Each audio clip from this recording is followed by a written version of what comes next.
महाराष्ट्रातलं सरकार त्याला पाडायचं आहे, घालवायचं आहे आणि त्यासाठी केंद्रीय तपास यंत्रणांचा गैरवापर सुरू आहे. खोटे आरोप, बदनाम्या, केंद्रीय तपास यंत्रणांचा दबाव. एकतर तुम्ही सरेंडर व्हा, गुडघे टेका, नाहीतर सरकार आम्ही घालवू, अशा प्रकारच्या धमक्या सतत दिल्या जात आहेत. पहा ना, भारतीय जनता पक्षाचे जे प्रमुख लोक आहेत रोज तारखा का देत आहेत? ज्या महाराष्ट्रामध्ये 170चं बहुमत असताना 170चं बहुमत असताना भारतीय जनता पक्षाचे लोक 2 दिवसांनी एक तारीख देतात. आता 10 मार्च नंतर आता अमुक, हे तुम्ही कोणाच्या भरोशावर या तारखा देताय? व्यंकय्या नायडू यांना मी एक पत्र लिहिलंय, त्या पत्रापासून सुरुवात झालेली आहे. राज्यसभेचे चेअरमन व्यंकय्या नायडू, उपराष्ट्रपती यांना मी एक पत्र लिहून केंद्रीय तपास यंत्रणा महाराष्ट्रात काय करतायत आणि माझ्यासारख्या राज्यसभा सदस्याला कशा प्रकारे त्रास देऊ पाहताय, याचं कारण इतकंच आहे की साधारण 20 दिवसापूर्वी आणि त्याच्या आधी भारतीय जनता पक्षाचे काही प्रमुख लोक मला भेटले. हा विषय दिल्लीत मी सांगितलेला. भारतीय जनता पक्षाचे काही प्रमुख लोक मला भेटले, ज्यांना मी ओळखतो. 3 वेळा मला ते भेटले आणि त्यांनी मला वारंवार हे सांगण्याचा प्रयत्न केला की तुम्ही या सरकारच्या प्रवाहातून बाहेर पडा. कोणत्याही परिस्थितीमध्ये आम्हाला हे सरकार घालवायचं आहे. आमची संपूर्ण तयारी झालेली आहे. एकतर आम्ही तर राष्ट्रपती राजवट आणू, नाहीतर काही आमदार आम्हाला आमच्या हाताशी लागतायत, त्यांना तोडून आम्ही सरकार बनवू. तुम्ही मध्ये पडू नका, तुम्ही आम्हाला मदत करा आमचं सरकार येण्यासाठी. मी म्हटले, कसं काय शक्य?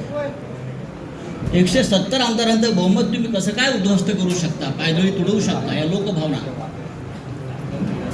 ह्याच्यावर त्यांनी मला सांगितलं, जर तुम्ही काही लोकांनी आम्हाला मदत केली नाही तर तुम्हाला केंद्रीय तपास यंत्रणा तुम्हाला टाईट करतील. हा शब्द आहे, टाईट करतील आणि फिक्स करतील. मी आता त्यांची नावं घेत नाही, पण मी भविष्यात घेईन. आणि त्या संदर्भात दिल्लीतून सगळी सिद्धता झालेली आहे, तुमच्या लोकांना टाईट करण्याचं, फिक्स करण्याचं. आणि तुम्हाला नंतर पश्चाताप होईल की तुम्ही आम्हाला का मदत केली नाही. मी म्हटलं, काही हरकत नाही, तुम्ही काही करू शकता, पण महाराष्ट्राच्या सरकारला किंवा ठाकरे सरकारला नख लागेल असं कोणतेही कृत्य आमच्या सगळ्याकडून होणार नाही. त्यांनी मला असंही सांगितलं, तुम्ही पाहिलं असेल की सध्या पवार कुटुंबावर धाडी पडतायत. सध्या त्याच काळात सध्या पवार कुटुंबावर धाडी पडतायत आणि ते सुद्धा प्रकरण सोपं नाही. आम्ही त्यांना सुद्धा टाईट करतो. शरद पवार, आणि मी नंतर माहिती घेतली तर त्याच दरम्यान 1 दिवसाच्या आड दुसऱ्या दिवसापासून पवार साहेबांच्या म्हणजे पवार कुटुंबियांच्या घरावर सातत्यानं धाडी पडू लागल्या. ईडीचे लोक हे त्यांच्या घरात, त्यांच्या मुलींच्या घरात, बहिणींच्या घरामध्ये 8-8 दिवस जाऊन ठाण बांधून बसले, बाहेर पडायला तयार नव्हते. आणि तिथे सुद्धा ह्याच प्रकारच्या धमक्या त्यांना दिल्या जात होत्या. मी जेव्हा त्यांना नाही सांगितलं की तुम्ही या भानगडीत पडू नका, आम्ही प्रतिकार करू, आम्ही प्रतिकार करू, सरकार पाडण्याचा प्रयत्न झाला तर महाराष्ट्रामध्ये ठिणगी पडेल, तेव्हा त्यांनी मला असं सांगतात की काही होणार नाही, आम्ही केंद्रीय पोलीस बल आणून सगळ्यांना थंड करू. ईडी तर आहेच, केंद्रीय तपास यंत्रणा आहेच. आणि 3ऱ्या दिवशी ताबडतोब माझ्यावर आणि माझ्या आसपासच्या लोकांवर ईडीच्या धाडी पडायला सुरुवात झाली. 3ऱ्या दिवशी अत्यंत वाईट पद्धतीने पहाटे 4 वाजता, पहाटे 3 वाजता आणि त्याच्या आधी धाड पाडण्याआधी तो मुलुंडचा जो दलाल आहे तो पत्रकार परिषद घेतो आणि सांगतो की आता संजय राऊतांना अटक होणार आहे, आता ईडीचे लोक त्यांच्या घरी पोचणार आहेत, या माणसाच्या घरी पोचणार आहेत. हा काय प्रकार? तुमचं सरकार महाराष्ट्रात आलं नाही याचा तुम्ही सूड अशा प्रकारे केंद्रीय तपास यंत्रणांचा, CBIचा, ईडीचा गैरवापर करून आम्हाला त्रास देता आणि तुम्हाला असं वाटतं की आम्ही झोपू. बाळासाहेब ठाकरेंनी आम्हाला शिकवलं नाही गुडघे टेकायचं, अजिबात हे शक्य नाही. तुम्ही काही करा, हे सरकार पडणार नाही. मी वारंवार त्यांना सांगत राहिलो आणि जेव्हा जेव्हा मी त्यांना सांगत आलो त्या दिवशी माझ्या नातेवाईकांच्या, माझ्या मित्रांच्या घरावर रेड पडत गेला. म्हणजे मला फ्रेम करण्यासाठी त्यांनी माझ्या आजूबाजूच्या लोकांना फ्रेम करण्याचा प्रयत्न केला. खोटी प्रकरण आहेत सगळी. जे आरोप माझ्यावर झालेले आहेत त्यातलं एकही प्रकरण खरं नाही. कोणत्याही प्रकरणात, कोणत्याही धंद्यात अशा प्रकारच्या मुळात मराठी माणसाला धंदा करू नये असं यांना वाटतं, म्हणून ते आपल्याला टाईट करतात. माझी मुलं असतील, माझे नातेवाईक असतील, माझा मित्रपरिवार असेल, प्रत्येकाला बदनाम करायचं, खोट्या नावाने फोन करायचे. आत्ता तुमच्याकडे ईडी पोस्ट आहे, मुलांना फोन करायचा, उद्या सकाळी 4 वाजता ईडी आणि CBI तुमच्या घरी येत आहे, उद्या सकाळी तुमच्या वडिलांना अटक करून घेऊन जातील. इतकं निर्घृण पद्धतीनं राजकारण या महाराष्ट्रामध्ये कधी झालं नव्हतं. हे भारतीय जनता पक्षानं नालायकपणा सुरू केला आहे महाराष्ट्रात. गेल्या काही वर्षापासून आपण पाहतोय, वर्षभरापासून शिवसेना आणि उद्धव ठाकरे यांच्यावरती हल्ले सुरू आहेत. खोटे काय? एक एक प्रकरण मी तुम्हाला आता सांगतो सत्य काय. आतापर्यंत शिवसेनेकडून आपण कधी उत्तर दिलं नव्हतं. आता उद्धवजीने मला सांगितलंय, आधी लोकांसमोर वस्तुस्थिती येऊ द्या, सत्य येऊ द्या, आणि मग आपण बघू काय करायचं. खरं म्हणजे ही आजची पत्रकार परिषद ही ईडीच्या कार्यालयासमोर घेण्याची आमची योजना होती. पण नंतर आमची चर्चा झाली की सुरुवात इथून करू आणि अंत तिकडे पाहू. महाराष्ट्रात कोण राहता येते, तुम्ही राहताय की आम्ही राहतो, हा महाराष्ट्र आमच्या बापाचा आहे. हे बाहेरचे लोक येऊ आमच्यावरती दादागिरी करणार, आमच्या घरात घुसणार, आमच्या बायका मुलींकडे बघणार, हा, आणि भाजपवाले टाळ्या वाजवणार, हा निर्लज्जपणाचा कळस आहे. छत्रपती शिवाजी महाराजांच्या राज्यामध्ये, बाळासाहेब ठाकरेंच्या राज्यामध्ये कधी असं घडलं नव्हतं. या राज्यात अनेकांनी राज्य केलं, पण ह्या पद्धतीनं कधी राजकारण केलं नाही. उद्धव ठाकरे आणि परिवाराचे रोज काहीतरी एक प्रकरण काढत असतात. काय तथ्य आहे त्या? आतापर्यंत कोणी त्यांच्याकडनं सांगायला आलं नाही सर. पण मी तुम्हाला सांगतो, तो जो कोण बोलतोय ना दलाल, त्याला मराठीमध्ये आपल्या भडवा म्हणतात, बरोबर ना, शुद्ध भाषेत आपल्या मराठीत भडवा म्हणतात, भडवा. त्याने असं म्हटलं की ठाकरे कुटुंबियांनी कोरलाई गावात अलिबाग जवळच्या 19 बंगले बांधून ठेवलेत. काय 19 बंगले? ही बेनामी प्रॉपर्टी, 19 बंगले. माझं आव्हान आहे त्या माणसाला, माझं त्या दलालाला आव्हान आहे, आणि आपल्या सगळ्यांना मी सांगतो, कधी सांगा आपण 4 बसेस करू आणि आपण त्या 19 बंगल्यामध्ये पिकनिकला जाऊ. आपण त्या बंगल्यात एक पिकनिक काढू सगळ्या पत्रकारांची. जर तुम्हाला ते बंगले तिकडे दिसले तर मी राजकारण सोडेन, आणि जर दिसले नाही तर त्या दलालाला जोड्याने मार, अख्खी शिवसेना जोड्याने मार. म्हणजे दिशाभूल करायचं. खोटेपणाचा कळस करायचा, भंपकपणा करायचा. कुठे आहेत बंगले? 19 बंगले, 19 बंगले रोज टीव्हीला चालू. 19 बंगले.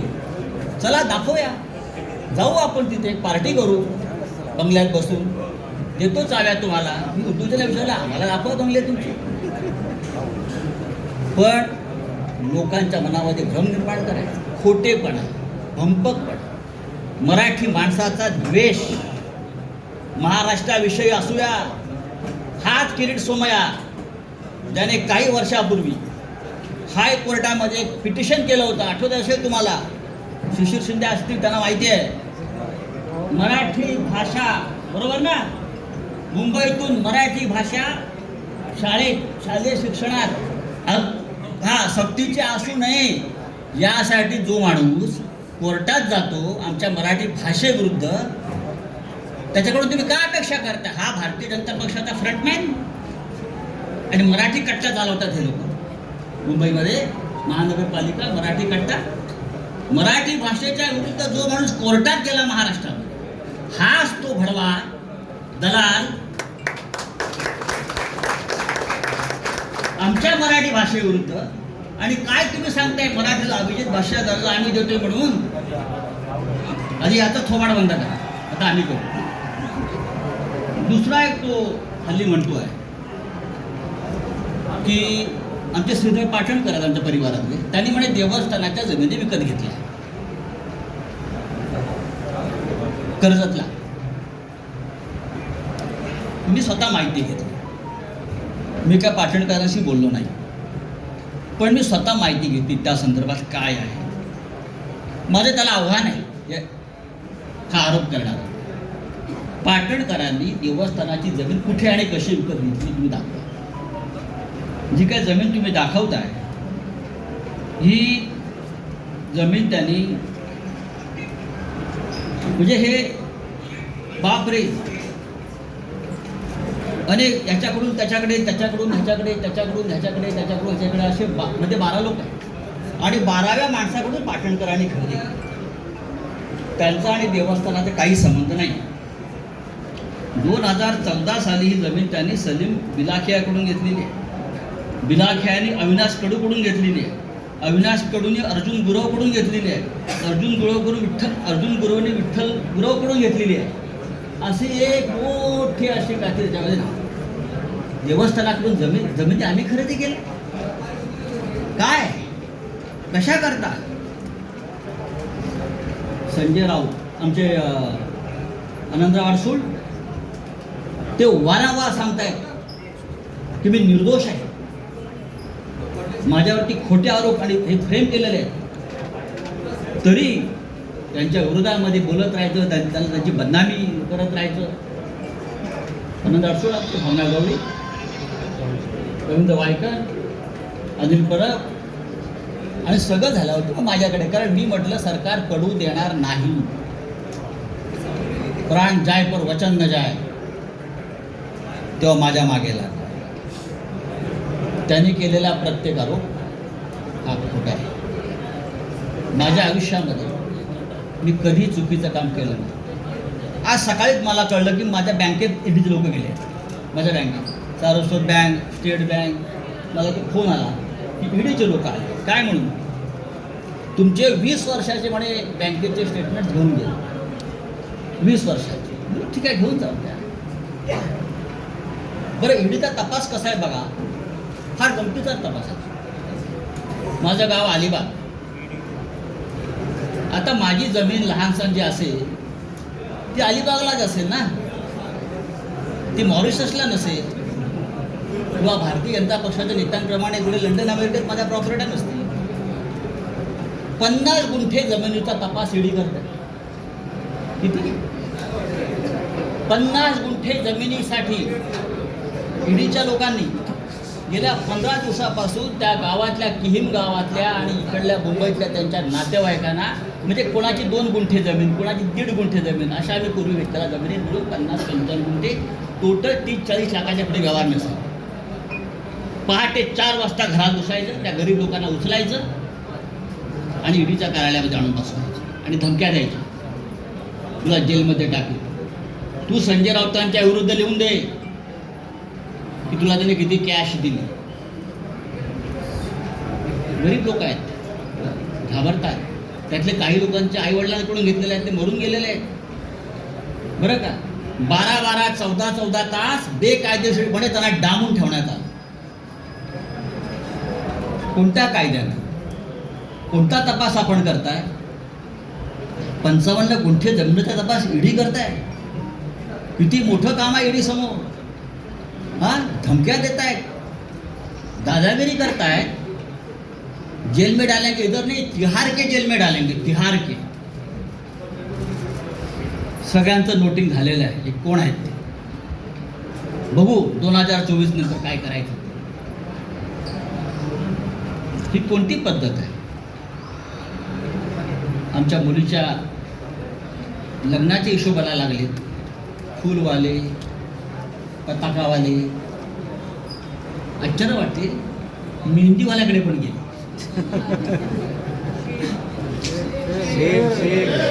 मेहंदीवाल्याकडे गेले. मेहंदी नेल पॉलिश करणारे.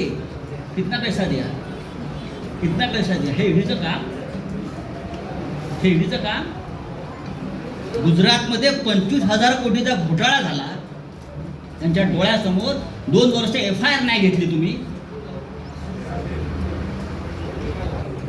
1 वर्षापूर्वी मुंबईत एक लग्न झालं एका भारतीय जनता पक्षाच्या नेत्याच्या मुलीचं. आम्ही का बोललो का? ते वनमंत्री होते म्हणून त्यांनी त्या लग्नाचा सेट जंगलाचा केला, जंगलाचा. आणि त्याला फील यावा जंगलाचा म्हणून ते कार्पेट टाकलं होतं. त्याची किंमत 9.5 कोटी रुपये होती. ईडीला काय दिसलं नाही काही. आम्ही म्हणतो घरातलं लग्न आहे, घरात शिरायचं नाही. पण आमच्या घरात तुम्ही शिरता अशा पद्धतीने. म्हणजे ही काय पद्धत काय? मुलांच्या घरात तुम्ही शिरताय, मुलांच्या दुकानात शिरताय, मुलांच्या कामाच्या ठिकाणी शिरताय, दादागिरी करताय, देख लेंगे बोलताय. आणि बघा ना, मी सांगतो बघा. मी पहिला माणूस आहे सांगणार की बघा म्हणून, बघूनच घ्या. जेलमध्ये टाकणारा टाका, मी जायला तयार. पण माझ्याबरोबर तुम्ही सुद्धा असाल सगळे. आता मी काही गोष्टी तुम्हाला सांगतो, हळूहळू त्या सांगायला हव्या. आमचे मला कोणतरी म्हटलं की तुम्ही जे कपडे शिवले तिथे पण ईडी वाया गेले होते. लग्नाचे कपडे मुलुंडला टेलर आहे आमचा एक, तिथे गेले होते. किती कपडे शिवले म्हटलं.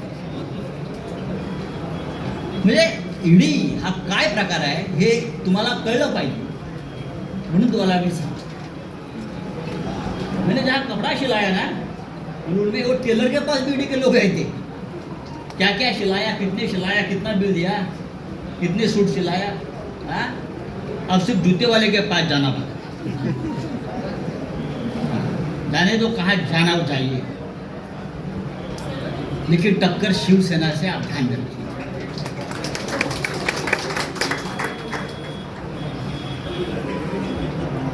एक दूध वाला है हरियाणा में, हरियाणा में दूध वाला मिल्कमैन एस नरवर. मैं पूछना चाहता हूं ईडी से, क्या आप ये नरवर को पहचानते हो? सिर्फ 5 साल में एक दूध वाला 7,000 करोड़ का मालिक कैसे बना? किसका पैसा है?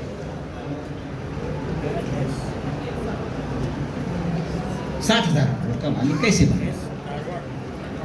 जब से महाराष्ट्र में बीजेपी की सरकार आ गई तब से उसका महाराष्ट्र में आना जाना शुरू हो गया.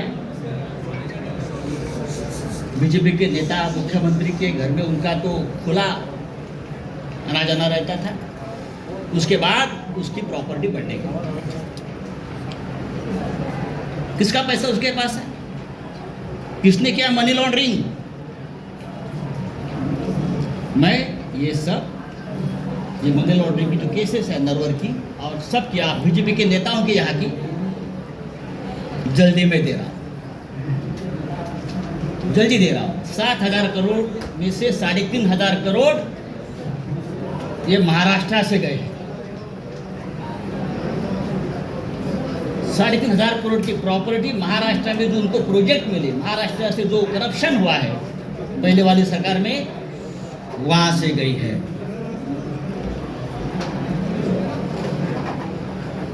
महाराष्ट्र में सबसे बड़ा घोटाला जो है फडणवीस सरकार के काल में बहुत हो गए, लेकिन सबसे बड़ा घोटाला हुआ है महा आईटी में। 25,000 करोड़ का घोटाला। 25,000। कौन है अमोल काळे? कहाँ छुपाया उसको बताइए। Who is Amol Kale? Who is Vijay Dhawangale? सबके अकाउंट्स, सबके लिंक्स, सबके मनी ट्रांजैक्शंस, सबके किसके साथ जुड़े हैं, बिना टेंडर किसको कॉन्ट्रैक्ट मिले हैं, पैसा कहाँ कहाँ गया है। 2 दिन में जाएगा ईओडब्ल्यू के पास, फिर जाएगा ईडी के पास।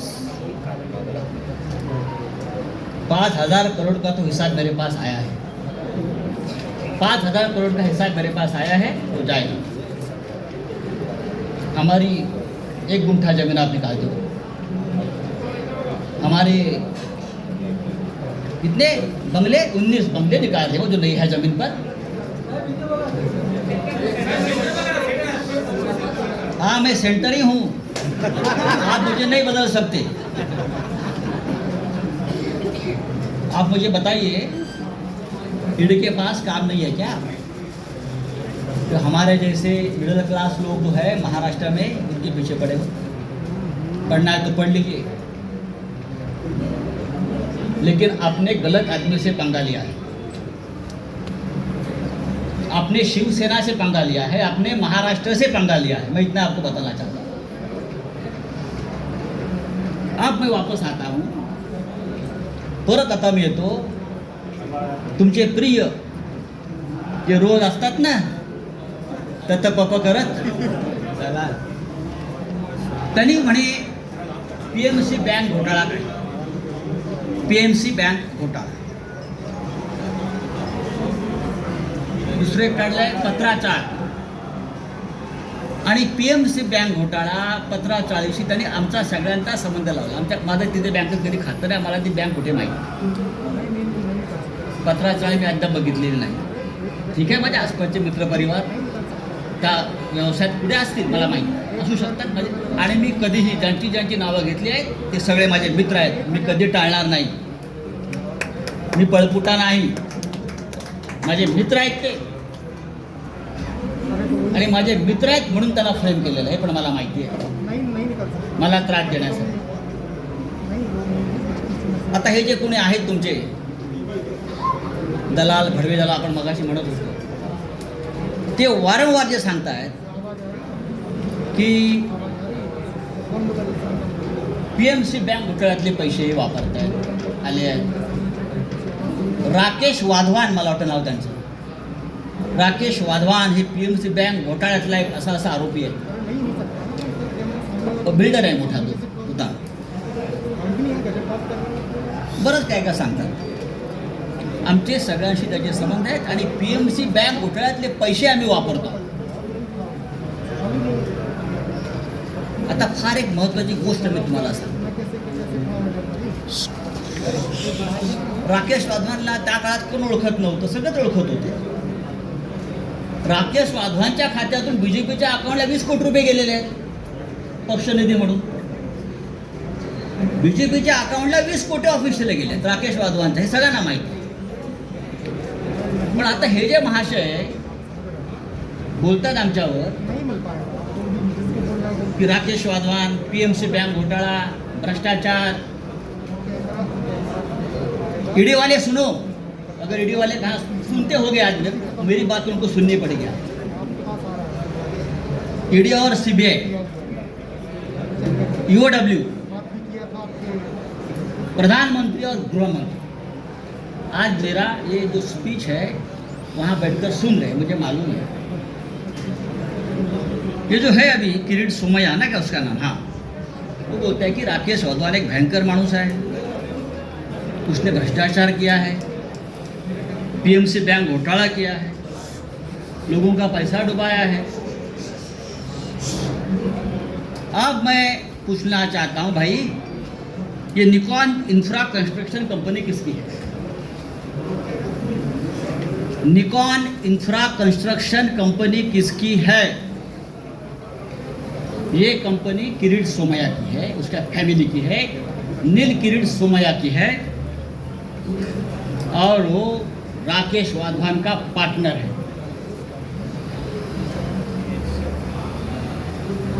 निकॉन इन्फ्रासाठी पीएमसी बँक घोटाळ्यातल्या पैशाची गुंतवणूक करून हजारो कोटी रुपयाचा प्रकल्प त्याने मौजे गोखिवरे तालुका वसईत उभारलेला आहे। हे मी पुराव्यासह सांगतोय। पीएमसी बँक घोटाळ्याचा मास्टर माइंड इजरायलचा राकेश वाधवानशी यांचा थेट आर्थिक संबंध आहे। पीएमसी बँक घोटाळ्यातल्या प्रकरणात ब्लॅकमेल केलं यांनी आणि वाधवानकडून कोट्यावधी रुपयाची जमीन यांनी आपला एक फ्रंटमॅन आहे लाडानी म्हणून त्याच्या नावावर घेतली आणि प्लस कॅश पण घेतली आहे। ही कॅश 80 ते 100 कोटीच्या घरात पीएमसी बँक घोटाळ्यात ब्लॅकमेल करून आणि जमीन घेतली आपल्या फ्रंटमॅन लाडानी, त्याचं नाव सांगतो मी तुम्हाला, लाडानीच्या नावावर त्यांनी ती घेतलेली आहे जमीन पूर्ण वसई, आणि गोखिवरे वसई येथे ही 400 कोटी रुपयाची जमीन फक्त 4.5 कोटी रुपयाला घेतली। अशा 2 जमिनी त्याने घेतल्या। एक जमीन 7 कोटीला घेतली आणि त्या जमिनीवर जी कंपनी आहे या कंपनीचा डायरेक्टर नील किरीट सोमैया निकॉन फेज 1 आणि निकॉन फेज 2 हे हजारो कोटीचे प्रकल्प उभारले जातात। हा सगळा पीएमसी बँकेतला पैसा। एन्व्हायरमेंट क्लिअरन्स नाही, एन्व्हायरमेंट क्लिअरन्स नाही, अनेक नियमांचं पायमल्ली केलेली आहे।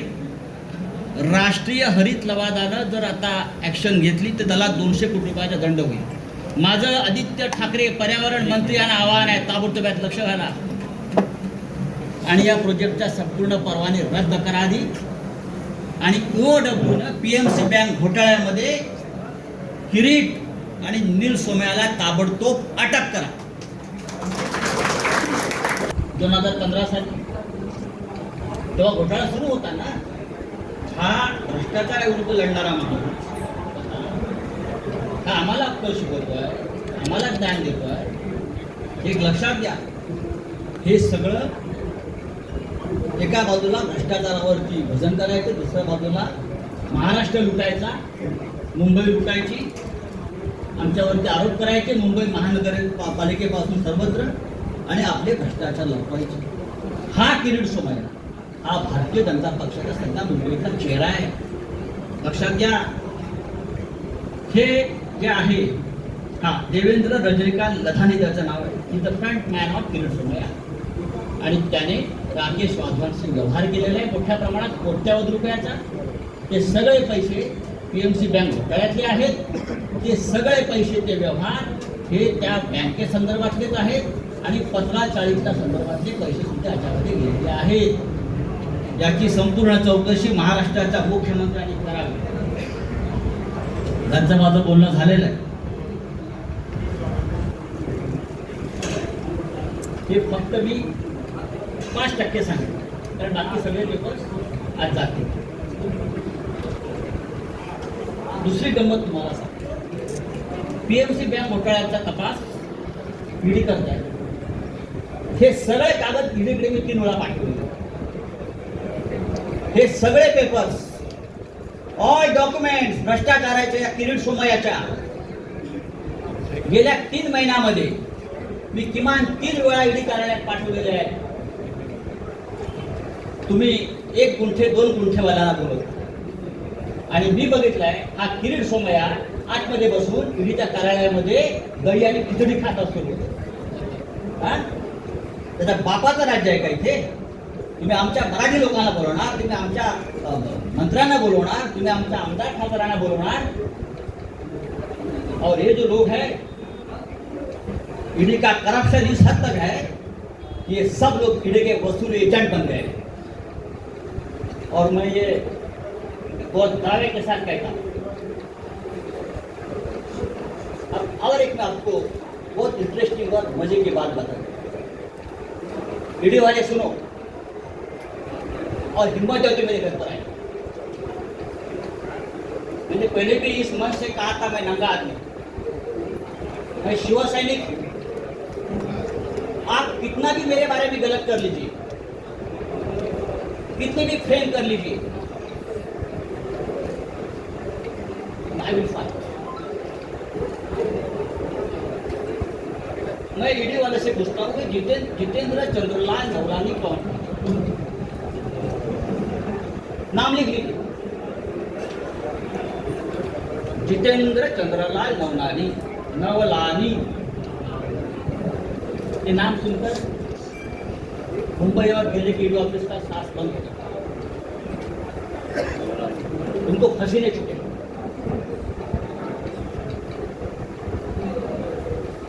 चार महीने से मुंबई के जो बिल्डर्स है बड़े बड़े, उनसे वसूली चल रही है ईडी के नाम पर. मुंबई के 70 बिल्डर, प्रतिष्ठित बिल्डर, उनसे ईडी के नाम पर जो वसूली हो रही है, उसको ईडी को भी पता है. पता है कौन है, किसके लोग हैं, सब डेटा मेरे पास है. और मैं सबसे पहले प्रधानमंत्री मोदी जी को इस बारे में, जैसे वेंकैया जी को लिखा है, मैं मोदी जी को लिखूंगा, मैं अमित शाह जी को लिखूंगा. बाद में जानकारी यही आपको. जितेंद्र नवलानी, फरीद शमा, रोमी और फिरोज शमा, ये 4 किसके एजेंट हैं? मुंबई के 60 बिल्डरों से लोगों ने लगभग 300 करोड़ रुपए जमा दिए.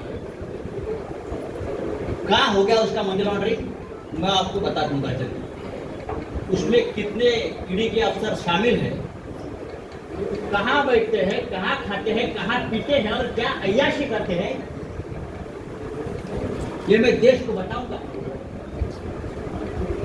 चाहे आप मुझे गोली मारो, आप मुझे जेल में डालो, आप कुछ भी करें, मैं आपसे डरने वाला नहीं हूं. आप करिए, आपको जो करना है करिए. अब जो बात मैंने आपसे कही है, आप बात समझ लीजिए. महाराष्ट्र को बदनाम करना की एक बहुत बड़ा साजिश है. महाराष्ट्र, बंगाल और झारखंड, ये 3 राज्यों की सरकार गिराने की साजिश चल रही है और ईडी और सीबीआई का हथियार बना रहे हैं. हमारे जैसे लोग जो पार्टी के लिए अपनी जान देने को तैयार है, हमारे जैसे लोग, हम सबको तकलीफ देंगे, धमकाएंगे, डराएंगे. लेकिन भाई, आपने हमारा डीएनए अब तक देखा नहीं है क्या? ऐसी कोई जेल बनी नहीं है तो मुझे 2 साल के जेल में. हमने बहुत देखा है जिंदगी. आइए, अरे बच्चों को धमकाते हैं लोग, ईडी वाले छोटे छोटे बच्चों को धमकाते हैं. 80 साल के बुढ़े को पकड़ कर लेके गए लिबास से, 80 ईयर्स ओल्ड, हार्ट पेशेंट, तो रो रहा था. मुझे अब याद नहीं है भाई, इतने साल का एक ट्रांजेक्शन है, उसके कैसे याद होगा? 2-4 लाख का ट्रांजेक्शन है. तो यहाँ ही मरेगा तू, तो घर में नहीं जाएगा.